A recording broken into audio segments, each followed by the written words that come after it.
Hey everyone, welcome to Neural Notes, show where AI comes alive. Smash that subscribe button and ride the innovation wave. All right, welcome back. Last time, we were looking at some of the really promising early work that was happening in psychology way back in the 1800s. I mean, think about it. Researchers were already tackling these incredibly complex mental processes, things like memory, perception, decision-making, topics that are still at the very heart of cognitive psychology today. It really seemed like they were setting the stage for a period of super rapid progress. But here's where things get kind of weird. This creates a bit of a historical puzzle. If you pick up pretty much any psychology textbook, it's going to tell you that cognitive psychology really began in the 1950s or 60s.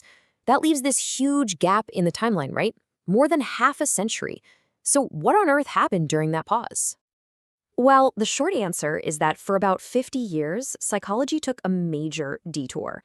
A powerful new scientific movement came onto the scene, and it didn't just add a few new ideas, it completely rewrote the rulebook on what psychologists were even allowed to study.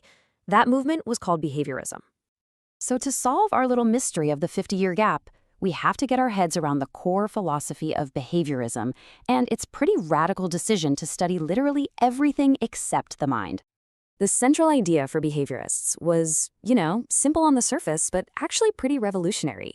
They basically said, look, if you can't see it, if you can't measure it, and if we can't all objectively agree on it, then it's just not a valid subject for real science.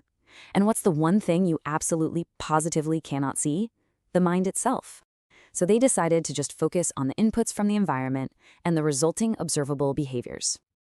And this right here is the absolute key contrast. Cognitive psychology is all about trying to crack open that black box of the mind. But behaviorism said, nope, don't even try. To them, the mind was this mystery box we could never truly see inside. So the only real science was to study the stimulus that goes in and the response that comes out.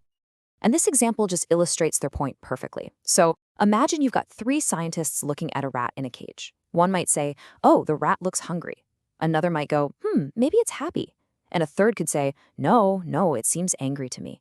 You got 3 different, totally subjective interpretations, but all 3 can look at the data and agree on one objective, observable fact. The rat pressed the bar 3 times. That is what behaviorists wanted to build their science on. Now, where did this idea get its power? Well, a huge inspiration came from the work of Ivan Pavlov. And here's the interesting twist. Pavlov wasn't even a behaviorist himself, but his famous experiments with dogs gave the movement the exact scientific template it needed. Pavlov's work all started with a simple observable behavior, dogs salivating. His goal was to see if he could explain a complex process like learning by only looking at inputs and outputs, completely avoiding any kind of guesswork about what the dog was thinking or feeling. So here's how his famous experiment worked. At first, it's really simple. Food makes the dog drool, but a neutral sound like a ticking metronome does nothing at all. Then came the key step. Pavlov repeatedly presented the metronome sound right before the food, over and over again.